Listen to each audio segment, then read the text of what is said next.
할렐루야. 아멘. 평안하셨죠? 여러분, 우리가 하나님을 믿는 하나님의 자녀 백성 성도로서 누구나 신앙생활하면서 갖는 소망이 있다면 그것은 우리가 어떻게 하면 하나님을 기쁘시게 할까? 우리가 어떻게 하면 하나님 마음에 흡족한 하나님의 자녀로서의 삶을 살아갈 수 있을까? 일 것입니다. 우리가 주님의 은혜를 알면 알아갈수록 또 그 사랑에 빠지면 빠질수록 우리의 간절하고도 갈급한 영의 소원은 바로 하나님의 기쁨 안에 사는 것입니다. 아멘. 그 은혜 받은 성도는 그래서 한시도 하나님 없이는 살 수 없다라는 고백을 하는 것이고요. 그래서 예배 가운데 임재하시는 그 하나님을 만나는 것이 나의 가장 소중한 것이 되어지기에 예배드림이 세상에 그 어떤 것과도 바꿀 수 없는 우리의 기쁨이 되는 것입니다. 하나님 기뻐하시는 내가 되기 위해서 우리는 정말 고민하면서 기도하고 근신하면서 순종하고자 하는 그런 마음이 우리 안에 불같이 일어나는 것이 그것이 은혜 받고 사랑 가운데 사는 성도의 참 모습일진데 오늘 지금 나에게 그런 하나님을 향한 하나님의 그 온전한 기쁨이 되기 위한 하나님의 만족이 되고자 하는 주를 향한 뜨거운 사랑의 마음이 나에게 있는지 여러분 한번 보시기를 주님의 이름으로 축복합니다. 20세기에 영국이 배출한 아주 탁월한 설교가이면서 영성가요 또 저술가였던 로이드 존스 목사님이 계셨습니다. 이분이 런던 웨스트민스터 채플 그 교회를 80살 넘게까지 목회하시면서 아주 그 평생을 주님을 위해서 살았습니다. 그가 젊었을 때 한때는 영국 황실의 그 유능한 의사로서 명성을 알리기도 했지만 그가 주님을 만나고 은혜를 받고 난 다음에 목사가 되어지고 그래서 그는 하나님의 말씀을 가르치는 성직자로서 그렇게 훌륭한 거룩한 그 길을 걸어왔습니다. 그런데 그가 이제 병상에 누워서 마지막 임종을 맞이하고 있을 때 그를 따르는 후배 목사님들이 찾아와서 존경하는 마음으로 이 목사님에게 이렇게 물어봤습니다. 목사님은 평생의 삶을 그렇게 은혜 가운데 아름다운 복된 삶을 살았는데 그 가운데서도 늘 마음에 늘 간직하고 있었던 아주 진지한 그 마음이 있었다면 그것이 무엇인지 우리에게 말씀해 주시겠습니까? 그랬더니 그분이 조금도 망설임 없이 이렇게 말했습니다. 나에게 한 가지 진지한 생각이 있었지.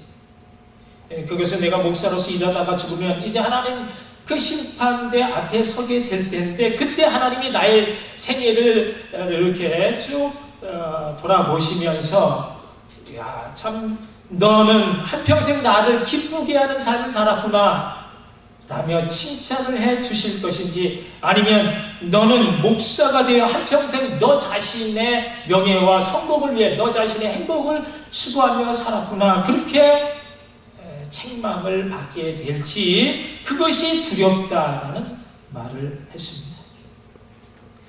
여러분 살아생전에 많은 목회자들의 존경이 될 만큼 그렇게 한치의 흐트러짐도 없이 거룩하고도 아름다운 목회자의 삶을 살았던 그 로이드 존스 목사님이 그와 같이 평생의 소망이면서 마지막 순간까지 내려놓을 수 없었던 그 진지한 질문이 내가 과연 주님 앞에 얼마나 주님을 기쁘시게 하는 삶을 살았을까? 아니면 목사가 된 것까지도 나의 어떤 욕망이나 성공이나 행복 추구의 눈가림이었을까 하는 것을 두려워하며 살았다 하면 여러분 나는 어떻습니까?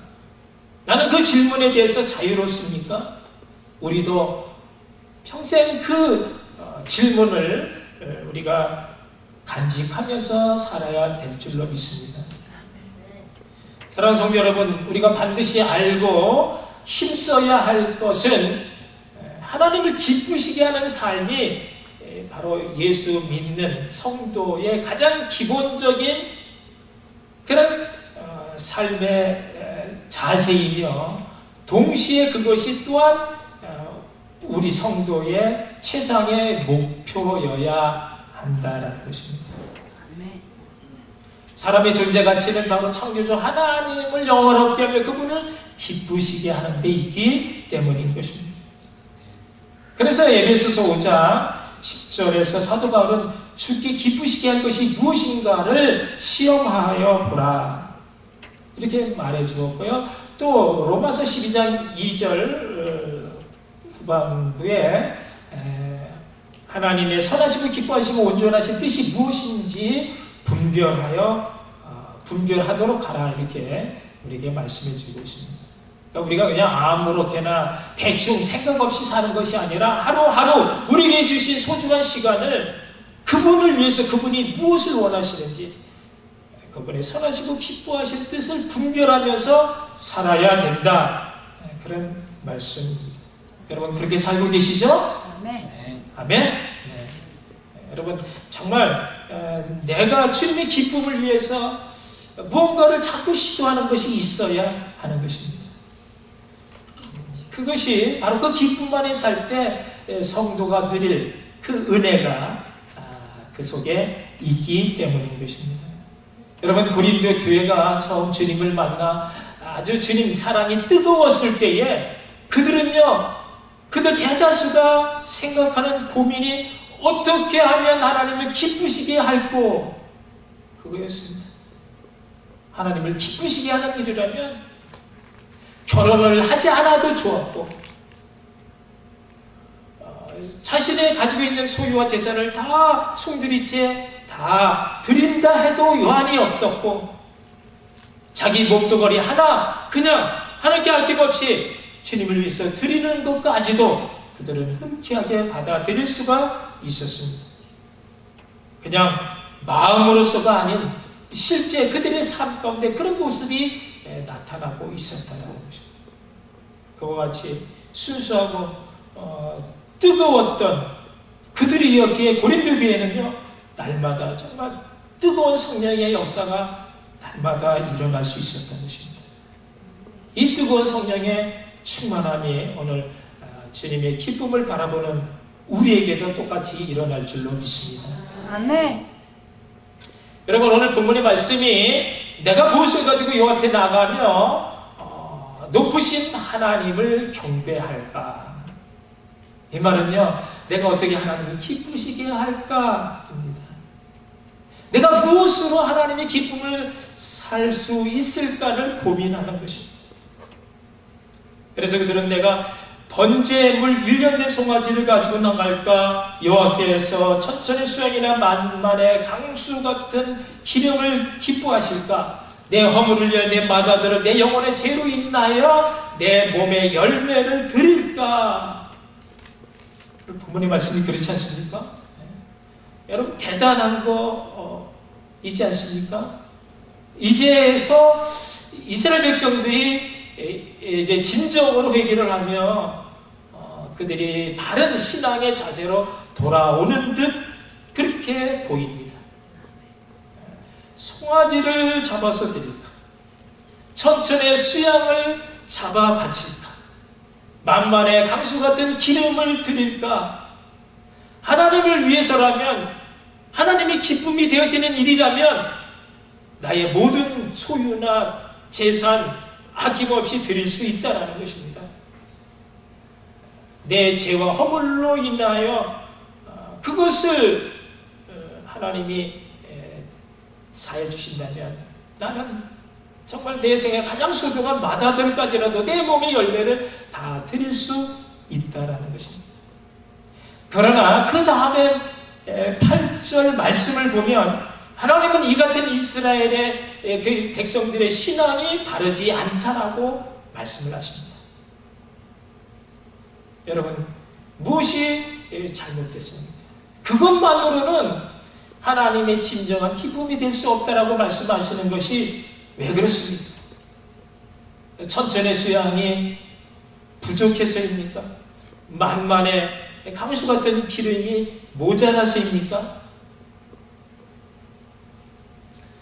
아브라함처럼 정말 소중한 맏아들까지 드리겠다는데, 그 몸의 모든 열매까지라도 주님께 드리겠다는데 왜 하나님은 그것을 그냥 받으시지 아니하시고 8절에서 다른 말씀을 하시는 걸까? 이것이 우리에게 너무나 중요한 교훈이 되는 것입니다.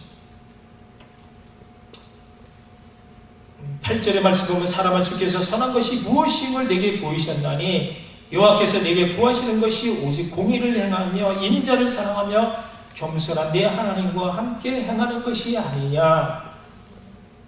하나님이 원하시는 것이 다르다라는 것입니다.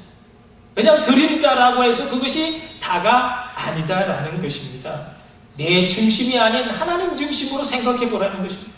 내 생각이 아닌 내 입장에서가 아니라 하나님의 그 마음과 생각을 읽어보라는 것입니다. 사랑하는 여러분, 오늘 이 말씀이 오늘을 사는 우리에게 너무나 중요한 말씀입니다. 하나님은요, 우리가 그냥 오늘 주일날 예배 드렸다고 해서 그것이 다가 아니라고 말씀하십니다. 내가 헌금을 많이 해서 내 믿음을 드렸다라고 하나님이 기뻐하실 것이다 착각하지 말라는 것입니다. 그럼 교회에 와서 봉사하고 헌신하는 거 너무나 귀한 일이지만 그것으로 내가 최고의 성도가 됐다라고 그렇게 교만해 하지 말라는 것입니다. 그보다 더 중요한 것이 있다라는 것입니다. 오늘 그 말씀을 붙잡을 수 있어야 합니다. 그것은요, 우선은 우리 신앙생활 말로 하는 것이 아니다라는 것을 알라는 것입니다. 내가 무엇을 가지고 요 앞에 나아갈까? 높신 하늘을 경배할까? 라고 하는 것은요, 마음만으로는 충분하지 않다라는 것입니다. 제사, 제물로 우리 마음을 표현할 수 있어야 하는 것입니다. 행함이 없는 믿음은 죽은 것이라고 했습니다. 예배 드리면서 은혜 받을 때마다 우리는 주님 사랑합니다. 이제는 내가 주님을 위해서 살겠습니다. 라고 하면서도 그에 대한 행함이 없이 반복되는 것은 그것은 주님을 기만하는 것이다. 물론 한두 번은 우리의 연약함 때문이다 라고 주님은 이해하시고 용납하시지만 그러나 올 때마다 부어주시는 은혜에 반응된 그런 것이 하나도 없이 여전히 말로만 여전히 마음뿐이라면 그것은 참된 믿음이 아니다라는 것입니다. 너희들이 절기를 지키기 위해서 성전에 올 때 빈손으로 내게 보이지 말라 주님 말씀하시는 것입니다. 주님의 말씀을 따라서 우리가 그 말씀을 붙잡고 살았던 삶의 흔적, 그 삶의 열매를 가지고 주님 앞에 나와야 하는 것입니다. 그런데 그거보다 더 중요한, 그런 행함보다 더 중요한 것이 있는데 그것이 오늘 본문이 우리에게 말씀해 주시고자 하는 중요한 교훈인 것입니다. 그것은 너희가 행하되 그냥 아무렇게나 행하는 게 아니라 바르게 행하라는 것입니다. 행하되 너희의 생각과 마음에서가 아니라 하나님이 원하시는 것을 행하라는 것입니다. 하나님께 코드를 맞추라는 것입니다. 내가 원하는 것, 내가 하고 싶은 대로가 아니라 하나님이 원하는 것으로 해야 하는 것입니다. 수양의 제물을 아무리 많이 드린다 해도 그냥 시도 때도 없이 드려지는 그 제사가 아무리 많다 하더라도 그것이 하나님의 말씀과 내용과 상관이 없는 내 기분대로 내 마음의 표현으로만 되어진다면 소용이 없다라는 것입니다. 어떤 사람에게 선물을 해주고 싶은데 그 사람이 아주 큰 과소원을 하고 있는 사람, 그 사람에게 우리가 사과 100박스를 보내준다 하더라도 그 사람이 그거 고맙게 받을 수 있겠습니까? 양계장 하는 사람에게 계란을 한 틀을 보내준다 한다 한들 그분이 감동을 고맙게 생각하겠느냐? 하나님이 원하시는 것을 하나님의 방법으로 하라는 것입니다. 아멘. 여러분, 창세기 4장에 보면 가인과 아벨이 하나님께 제사를 드립니다. 그런데 하나님께서 아벨과 아벨의 제물은 연락하시고 가인과 가인의 제물은 연락지 않으셨습니다. 이유가 뭡니까? 하나님은 제물이 문제가 아니라, 제물에 문제가 있었던 것이 아니라 사람이 문제였던 것입니다. 그렇기 때문에 아벨의 제물을 받고 가인의 제물을 받지 않았다, 이렇게 말씀하지 아니하시고 아벨과 아벨의 제물, 가인과 가인의 제물, 그러니까 제물보다 하나님은 사람을 먼저 보신 것입니다. 그래서 요한일서 3장 12절에 보면 사도 요한이 가인과 같이 하지 말라, 저는 악한 자에게 속하여 그 아우를 죽였으니 어찐 영고로 죽였느냐, 자기의 행위는 악하고 그 아우의 행위는 의로움이라고 설명하고 있습니다. 여러분, 악한 자가 아무리 자기의 곡식을 천가마 만가마 드린다고 하나님이 그것을 기쁘시게 받겠느냐 하는 것입니다. 악한 자의 제사를 하루에 12번 드린다 한들 하나님이 그것을 기뻐하시냐 하는 것입니다. 악한 자의 것은 하나님 받으실 수가 없는 것입니다. 당시 상황을 하나님이 이사야를 통해서 1장 3절 이렇게 설명합니다. 소는 그 임자를 알고 나귀는 주인의 부유를 알건만은 이스라엘은 알지 못하고 나의 백성은 깨닫지 못하는도다. 슬프다 범죄한 나라여, 허물진 백성이여, 행악의 종자여, 행위가 부패한 자식이로다. 그들이 여호와를 버리며 이스라엘의 거룩한 자를 마늘이 여겨 멀리하고 물러갔도다. 너희의 무수한 재물이 내게 무엇이 유익하며, 나는 수양의 번제와 살찐 짐승의 기름에 배불렀고 나는 수 송아지와 어린 양이나 수 염소의 피를 기뻐하지 아니하노라. 너희가 내 앞에 보이러 오니 그것을 누가 너희에게 요구하였느냐? 내 마당만 밟을 뿐이니라. 헛된 재물을 다시 가져오지 말라. 단호히 말씀하셨습니다. 하나님 기뻐하시는 것이 뭐라고요? 제사, 재물이 아니라 사랑인 것입니다. 우리의 상한 심령이고 통해 자복함으로 하나님께 돌아오는 그 마음의 중심이 먼저여야 하는 것입니다. 하나님이요, 산림의 짐승들과 천산의 생축들이 다 내 것이며 산의 새들과 또 들의 짐승들이 다 내 것이라고 말씀하셨습니다. 하나님이 뭔가 부족하고 모자라서 그래서 우리에게 그것을 달라라고 말씀하시는 것이 아니다라는 것입니다.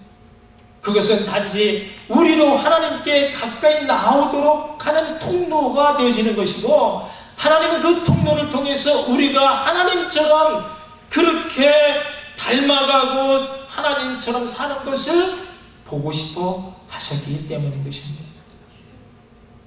잃어버린 하나님의 형상을 우리가 회복하는 것이고요, 하나님의 백성처럼 백성답게 사는 것을 하나님이 원하시는 것입니다. 하나님의 자녀로서 하나님을 닮아가는 그 변화된 그런 삶을 하나님은 간절히 보고 싶어 하신 것입니다. 그렇게 되어질 때 오직 하나님처럼 공의를 행하고 인자를 서로 사랑하며 겸손하게 하나님과 동행하게 하며 사는 그것을 하나님은 원하셨다라는 것입니다. 그러나 여러분, 그렇게 사는 것이 쉽습니까? 어렵습니다. 타락한 죄성을 가진 사람으로서 하나님처럼 그렇게 살기란 참으로 어려운 것입니다. 그래서 이스라엘 백성들이 실패했습니다.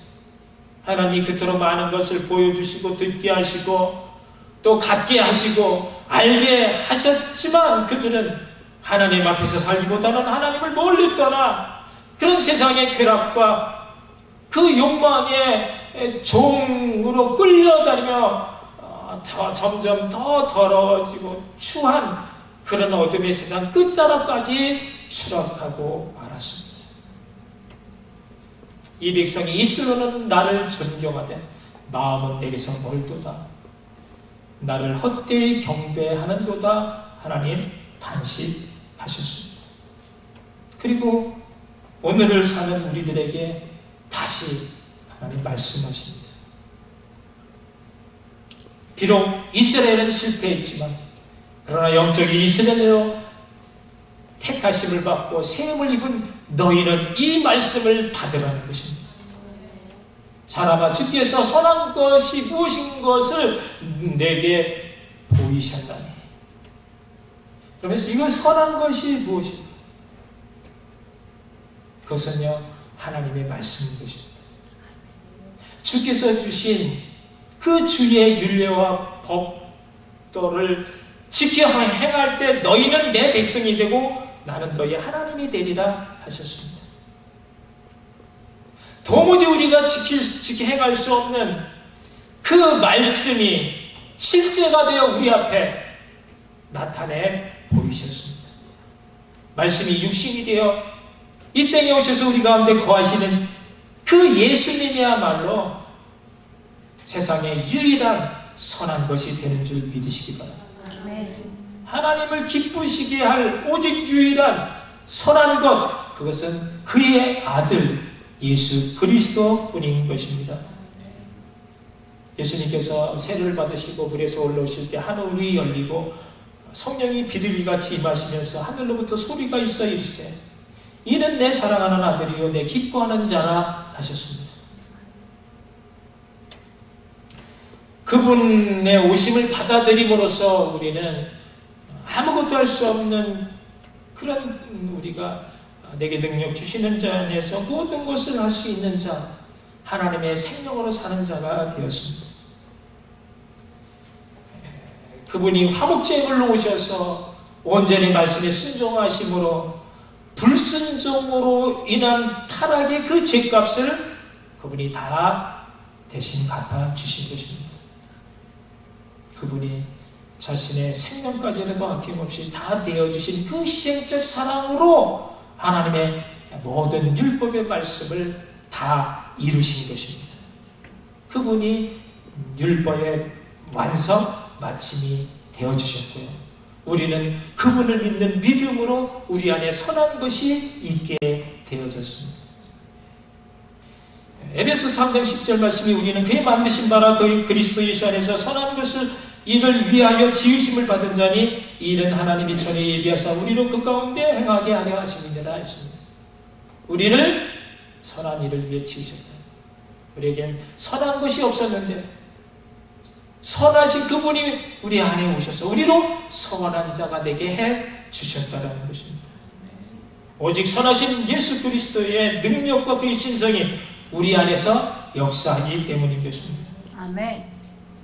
베들레헴 에브라다야, 너는 유다 족속 중에 지극히 작을지라도 내게서 이스라엘을 다스릴 메시아 예수 그리스도가 탄생되어짐으로 그래서 한 민족이 바뀌게 되어졌고 세계가 또 변하게 되어졌고 역사가 또 바뀌게 되어졌다면 여러분, 우리는 비록 무지하고 연약하고 볼품없는 진흙덩어리에 불과할지라도 우리가 예수 그리스도를 전적으로 믿는 그 믿음 안에 살 때에 우리 안에 예수 그리스도로 인한 선한 새로운 생명의 역사가 있게 될 줄로 믿습니다.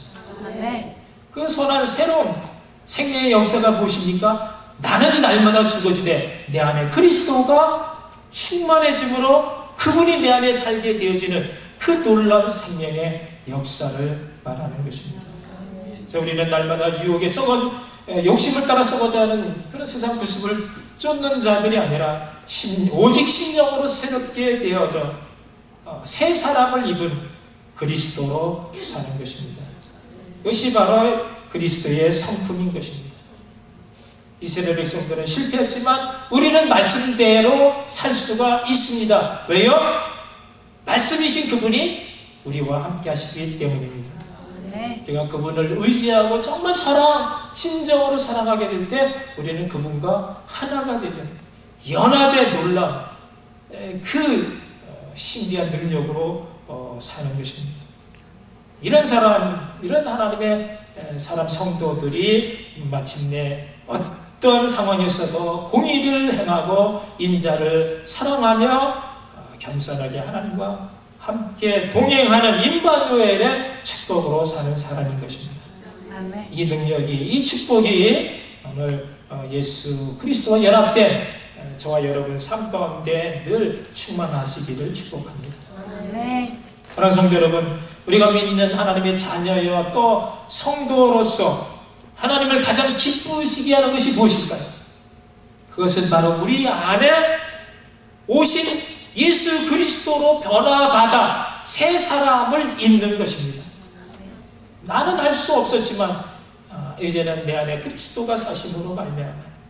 그래서 누가 보더라도 우리를 통해서 하나님을 볼 수 있는 것입니다. 주의 선하심과 인자하심으로 살기 때문입니다. 예수님을 닮은 예수님의 성품이 우리 가정이나 우리 직장이나 교회에서 우리가 가는 그 어디서든지 자연스럽게 풍겨나는 것입니다. 그래서 사도 바울은 우리가 누구라고요? 우리가 그리스도의 향기요 그리스도를 알게 하는 냄새 편지라고 했습니다. 오늘요 이렇게 그리스도 새 사람을 입은 성도들의 삶에 대해서 마지막 결론의 말씀은 우리가 그 힘을 의지해서 하나님의 공의를 베푸는, 여러분 공의라고 하는 것은 무엇입니까? 우리 세상 가운데 바르게 사는 것입니다. 선하게 사는 것입니다. 거짓 없이 깨끗하게 사는 것을 말합니다. 또 예수 그리스도의 그 인자로 서로 사랑하며 살라는 것입니다. 우리 위에 죽어주신 그 그리스도의 사랑이 우리 안에 충만해질 때 우리는 또 다른 누군가의 작은 예수로 시행적 사랑을 펴나가는 그런 사랑의 모습이 우리에게 있어야 하는 것이죠. 그 다음에 세 번째는 성령님과 함께 동행하며 사는 것입니다. 성령님의 교통하심으로 하나님과 동행하는 삶을 사는 것이 그것이 성도의 모습이다. 여러분 하나님은 우리와 함께 하시기 위해서 성막을 짓게 하셨고 성전에서 말씀하셨으며 이제는 우리 몸을 성전 삼고 우리 안에 들어와 계십니다. 아멘. 누가 성령님과 함께 동행할 수 있습니까? 어떻게 하면 하나님을 기쁘시게 할까를 늘 고민하며 그분의 뜻과 그분의 말씀 가운데 늘 고민하는 겸손한 사람, 순종의 사람입니다. 여러분 우리는 할 수 없으되 자나깨나 우리를 불꽃 같은 눈동자로 우리를 지켜주시고 함께 하시는 삼위일체 하나님으로 인해서 우리는 예수의 선한 영향력으로 사는 것입니다. 아멘. 험악한 세상 주님을 의지함으로 하나님 기뻐하시는 구별된 하나님의 백성 자녀로 사시는 그런 복이 여러분 평생의 삶 가운데 늘 충만하시기를 축원합니다. 아멘. 기도하시겠습니다. 오늘 주신 말씀이 내게 정말 필요한 말씀, 지금 나에게 방향을 바꾸고 또 삶을 바꿀 수 있는 그런 능력이 하는 말씀인가를 다시 한번 생각해 보면서 그럼 내가 되게 되려고 우리 하나님께 기도하시겠습니다. 사랑의 주님, 어떻게 하나님을 기쁘시게 할까가 내 평생의 삶에 질문이 되게 하시고 고민이 되게 하시고 그래서 그 삶으로 인해서 하나님 정말 기쁨과 만족이 되어지는 은혜의 삶이 우리 하나님을 풍성할 수 있도록 하나님 역사해 주시옵소서. 주님 없이는 한시도 살 수 없는 자라고 고백하며 이제는 세상이 어찌되든 그 환경과 그 세상을 탓하는 자들이 아니다.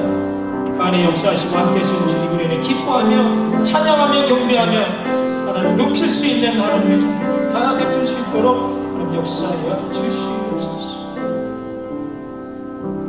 사랑의 하나님 은혜를 감사합니다.